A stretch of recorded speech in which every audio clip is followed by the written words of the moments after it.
Direct News TV. October 19, 2023. Palestinian teacher says he's determined to stay in Gaza, whatever the cost.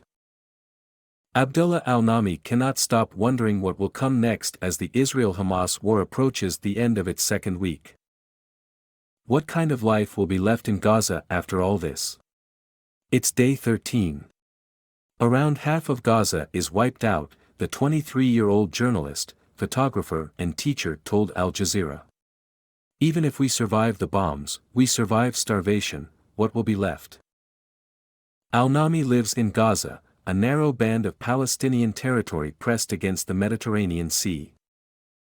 Home to 2.3 million people, Gaza has been the focal point of Israel's bombing campaign ever since the country declared war on Hamas, the Palestinian armed group responsible for a deadly surprise attack on October 7. But the war has left Gaza residents like al-Nami fearful for their lives. In addition to the bombardment, Israel has announced a total blockade on the territory, limiting access to food, fuel and other basic supplies. That comes on top of restrictions that predate the war. Since 2007, Israel has isolated Gaza, limiting the flow of goods and residents' ability to travel as part of its response to Hamas taking power there. Palestinians in the territory have also experienced several Israeli attacks since 2008. People in Gaza have never had a normal life, al-Nami explained. But the current situation? Al-Nami has never seen anything like this.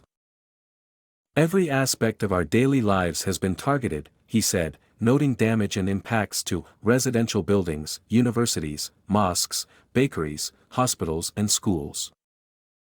With aerial attacks daily, al-Nami fears the destruction will be difficult to recover from. We would need more than a year just to clear out the rubble from the streets. Before October 7, al-Nami taught at the University College of Applied Sciences in Gaza, leading classes of nearly 200 students during the day and focusing on his writing and photography in the evenings. But the war upended his life in the blink of an eye. The university campus has been severely damaged in Israeli air raids, and some of his students have been among the more than 3,700 people killed in the bombardment. I know of at least one who was killed on the first day of the fighting. It was hard for me to take, al-Nami said. He described the late student as one of the funniest people in his classroom. When I try to imagine what my class would be like without him, it's unimaginable.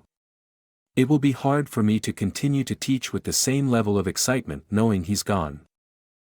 Not leaving, al-Nami lives in the Al-Maghazi refugee camp, located south of Gaza City. He considered evacuating at the start of the war, but he and his family ultimately decided against it. No place felt safe in the Gaza Strip. I'd rather die in my house than on the street, he said. Recently, an explosion at the Al-Ali Arab Hospital in Gaza City killed hundreds and drew international condemnation. But Israel's bombardment has continued unabated, according to al-Nami. It's not only the warplanes that are dropping bombs.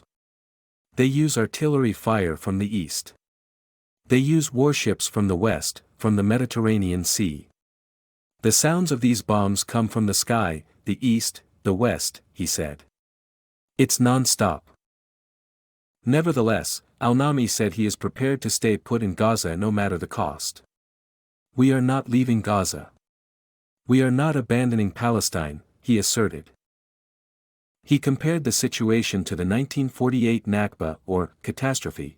As the state of Israel took shape, military forces expelled more than 750,000 Palestinians from their homes in historic Palestine, forging an enduring legacy of trauma and displacement. Al-Nami explained that he and other Palestinians refused to go through a second Nakba, similar to what their parents and grandparents endured.